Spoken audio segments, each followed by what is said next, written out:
Hello everyone. First class में हमने देखा स्पोकन के अंदर इज एम आर के बारे में।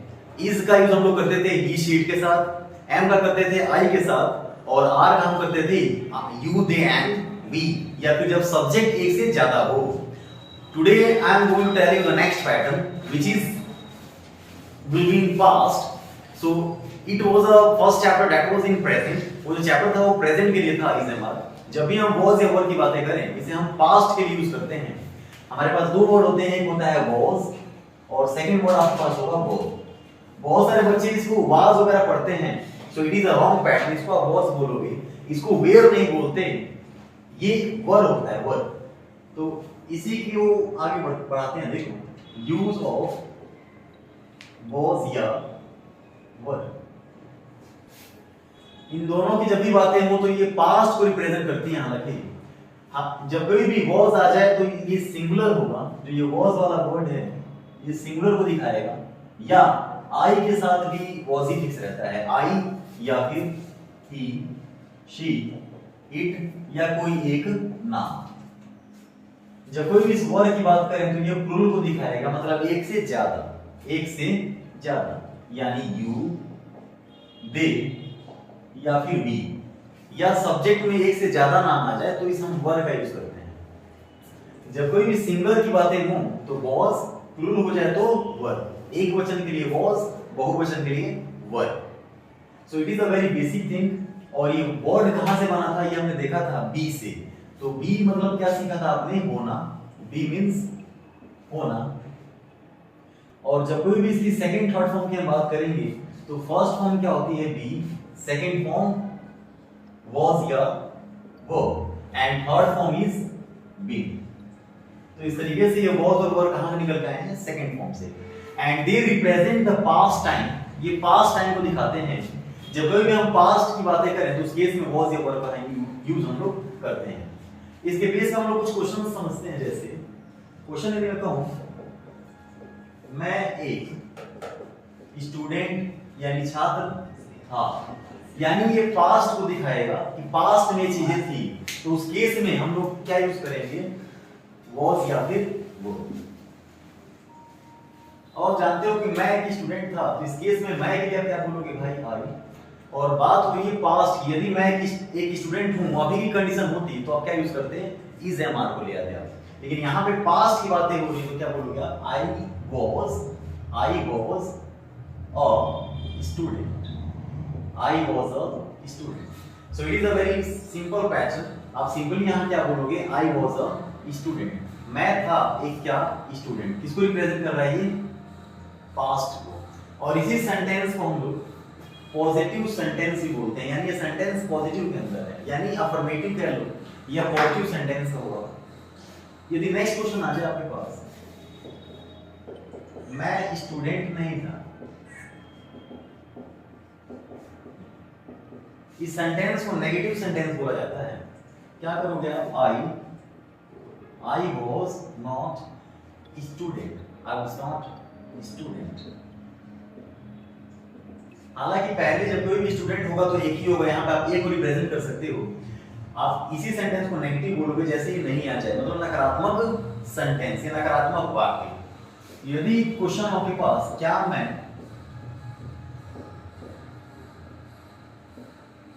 स्टूडेंट नहीं था, अब यहाँ पे बहुत सारे स्टूडेंट्स को कंफ्यूजन रहती है। जब कोई भी एक क्या वर्ड आ जाए तो इसको हम लोग हेल्पिंग वर्ब बोलते हैं। क्या बोलते हैं? Helping verb. यानी इस केस में why when where जो हमारे पास wh वाले वर्ड्स हैं, और wh वाले वर्ड हमारे पास कितने हैं? 9। why when where, यस बहुत सारे स्टूडेंट जानते हैं why when where, what who whose which whom how। इस केस में जब ये क्या पहले वर्ड आ जाए तो यहाँ पे what नहीं लगाना, हमें हेल्पिंग वर्ब को ले आना है। और हेल्पिंग वर्ब कितनी हमारे पास? 2, was या फिर were। तो इस I के अकॉर्डिंग क्या आ जाएगा? was। और फिर आप I के लिए लगाओगे was I, फिर नॉट को, और उसके बाद student. Was I not student? Was I not student? इस तरीके से आप फ्रेमिंग कर लोगे। यदि क्वेश्चन आ जाए आपके पास मैं स्टूडेंट क्यों नहीं था, ऐसे क्वेश्चन हो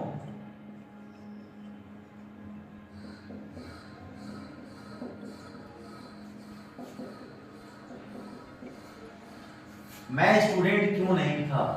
तो अब इस केस में आप ध्यान रखोगे जो क्यों वर्ड है ये एक WH का वर्ड है। जब कोई भी अंदर WH या कोई वर्ड आ जाए, कोई सा भी वर्ड जो 9 वर्ड हमारे होते हैं, तो उनमें सबसे पहले आप उस वर्ड को बाहर लेके आओगे। तो क्यों की इंग्लिश क्या होती है, वाई। और इस वाई के तुरंत बाद क्या आएगा, हेल्पिंग वर्ब। और हेल्पिंग वर्ब क्या है भाई, वॉज या वर्ब। तो हेल्पिंग वर्ब वॉज ले आओगे क्योंकि मैं है, और मैं के लिए क्या होता है, आई। तो आई का क्या लगता है, was. Why was I not student. Why was I not student? इसी को इंट्रोगेटिव नेगेटिव बोलते हैं हमारा इस सेंटेंस को। तो ये हमारे पास पॉजिटिव, नेगेटिव, इंट्रोगेटिव और इंट्रोगेटिव नेगेटिव ऐसे क्वेश्चंस हो गए। 2-3 क्वेश्चन और लेते हैं। जैसे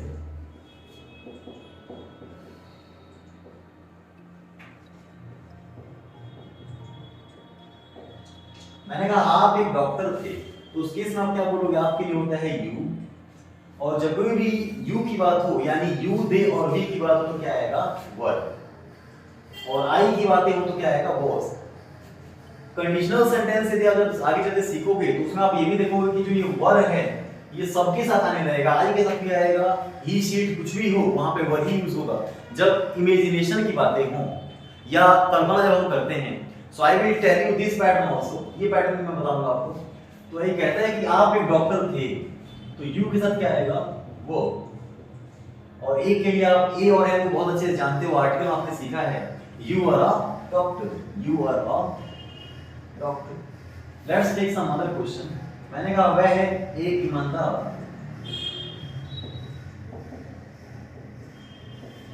वह एक ईमानदार व्यक्ति था। This chapter represent the past time, ये पास्ट को दिखाता है, हालांकि पास्ट की चीजों को। मैंने कहा वह एक ईमानदार व्यक्ति था, उस केस में क्या करोगे आप, he was dash honest man या पर्सन। अब ऑनेस्ट मैन आ जाए तो आप जानते हो क्या लगाना है आपको, an. He was an honest man या he was an honest person. The next question is, वह एक नर्स थी। So it is a very simple pattern, easily you can frame. क्या करोगे आप भाई, she was a nurse। इस तरीके से आप सेंटेंसेस की फ्रेमिंग कर सकते हो। 1-2 क्वेश्चन और हम समझने की कोशिश करते हैं।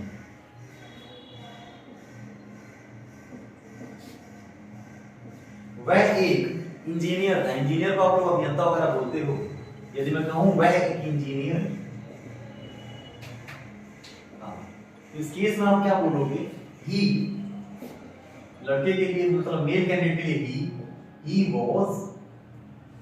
इंजीनियर से पहले आप ए और एन में से एन लगाओगे, ये ध्यान रखना आपको। ही was an engineer, he was an engineer. So we have done 2 chapters in spoken. The first chapter was is MR. It was about present. That shows the present. But when we talk about this chapter, so this is about past. It is showing the past time. It means this chapter shows past. In present, if we talk about is MR, so is used with he, she, it and any one name.